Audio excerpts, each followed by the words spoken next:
Hello, Norman Southton here. I'm a historian at Hark University. I'm delighted today to spend this time with you to discuss the rich history of Hawkshire. Most specifically, how Hawkshire came to be. Seamus Ó hEarcáin is not widely known around the world, yet his legend lives on in the county of Hawkshire, as the county's founding father and as the first Earl of England, something that has been inaccurately recorded and is often disputed by people who think they know better but cannot prove he wasn't any more than he was. Seamus was born 1007 AD and raised in Ireland, the youngest of 12. They didn't have televisions back then, or heating, or contraception, so families tended to be bigger than today. Legend has it that Seamus arrived in England aged 19, on the back of a dragon. As he went to land, he lost control of his pet dragon, Dragon-O Dragonface, who then spun around whilst breathing fire and scorching the outline that is the county lines of Hawkshire today. This, of course, isn't true, as dragons don't exist. Seamus probably just came over on a boat. Ferry, maybe. Probably the Belfast to Liverpool route, Stena Line. More direct for him than Dublin to Holyhead, I'd have thought. But accurate records cannot be found. No ticket stubs, no surviving passengers that might have travelled with him. With that, we have to fill in the blanks ourselves. Hence, dragon being the likely option. What we do know is that he had red hair, and that the surname itself means dark red or bloody. It is believed that he was the first person in England with ginger hair, making him a point of fascination amongst the locals, who would make remarks such as ginge, ginga, and ginger bollocks, which are terms which are still widely used today as a mark of respect for Seamus Ó hEarcáin. Chances are, if you are from England and you have ginger hair, or are strawberry blonde, or have coppery undertones, then you're possibly, a direct descendant of Seamus. Or you aren't, which is fine too. Just not as interesting. Other notable persons believed to be descendant from Seamus include Mick from Hucknall, Bianca from EastEnders, and Ginger Spice, to name but a few. Over the centuries, the spelling of the family name evolved to hEarcáin. It is believed that this would be easier for English people to spell.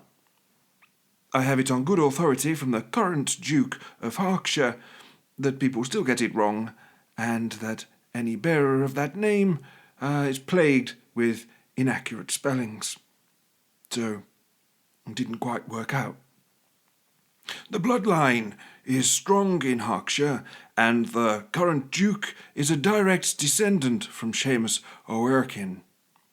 Seamus married Mary Swabblecart after settling in England. They had 7 children together. Fortunately, and somewhat conveniently, Mary Swabblecart was also a portrait artist, and a very good one too. There are 2 surviving portraits of Seamus, one at the age of 19, the year he arrived in England, and one at 39, just before he died. Both are available to view at the Gilded Turnip Museum in Hark.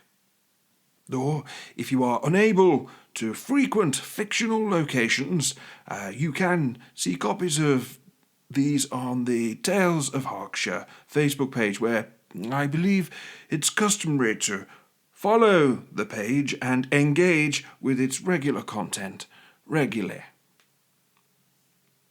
As Hawkshire was founded and led by an Irishman from Ireland, it will come as no surprise to you that St. Patrick's Day is celebrated in a big way each year. Once, 1994, they dyed the River Cale green. It remained green for 3 years. They haven't done it since.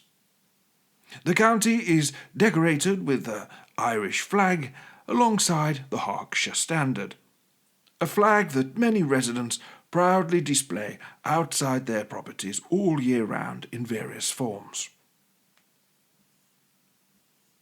The Duke of Harkshire always leads the St. Patrick's Day parade on a float, which looks like an Arctic lorry version of the Pope-mobile. It looks utterly ridiculous, but the people of Hawkshire go wild and are encouraged to throw turnips at the float as it passes. This is considered a mark of the highest respect. Before we get on to the importance of turnips in the Harkshire society and culture, did you know that for centuries there was an automatic death penalty for anyone who said St. Patty's Day in Harkshire? Whilst the death penalty has been relaxed on the matter, it is still considered deeply offensive to mutter such vulgarities to a person of Hawkshire, and remains to be considered illegal locally. Residents are encouraged to practice discretion when doling out consequential action against any idiot who thinks they are cute, but is actually a massive twat. From twats to tossers, let's explore the tossing of turnips and how this came to be. It is said that Seamus arrived in England with very little, but an abundance of root vegetables, carrots, parsnips, and of course turnips. Sadly, the turnips didn't travel well, as they didn't have Tupperware back in these days, and the first year of turnip crops was a disaster.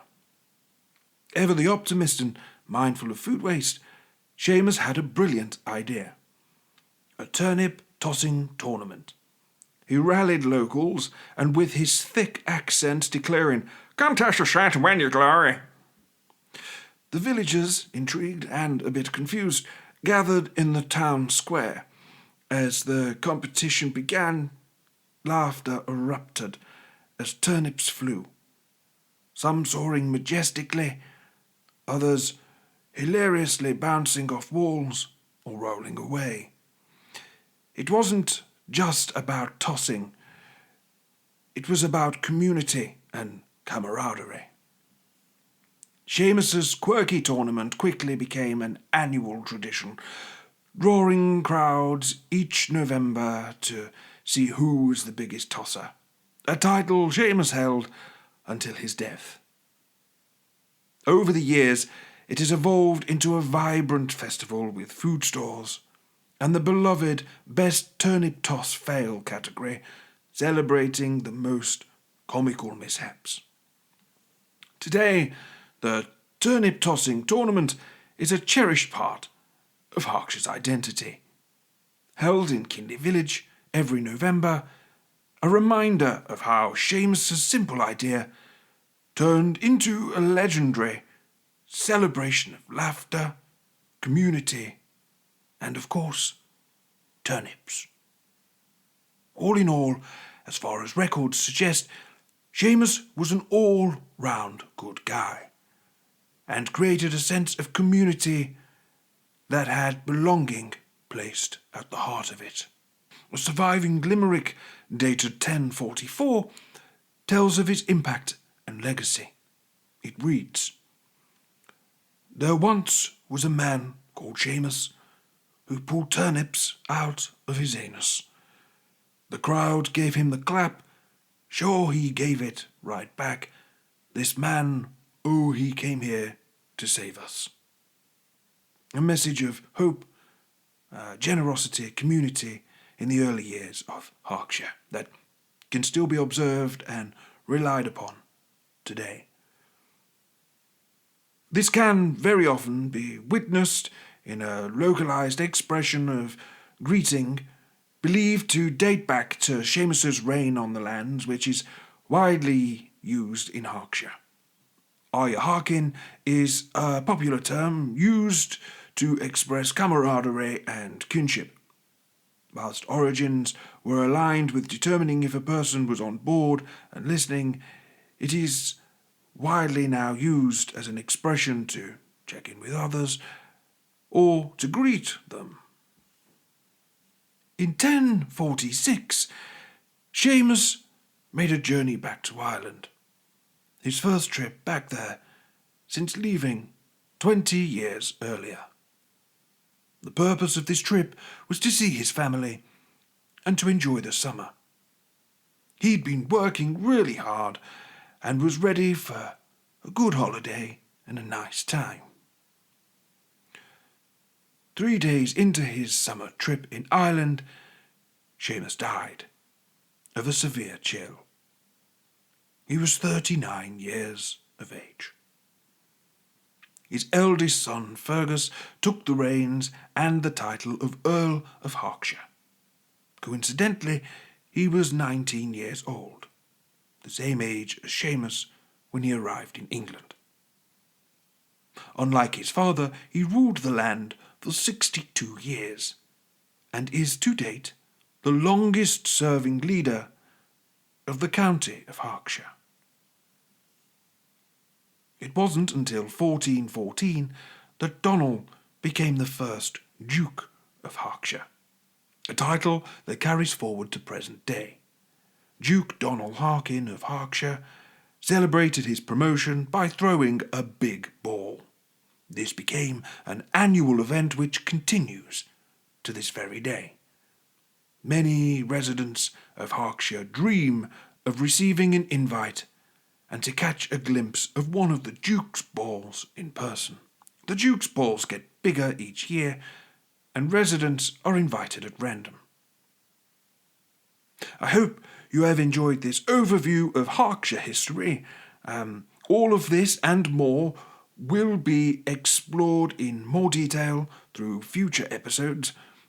Be sure to follow the Tales of Harkshire Facebook page so that you don't miss out on important updates. You can find the link in the description of this episode. More from me, Norman Southton, on the Harkshire histories coming soon. Thank you.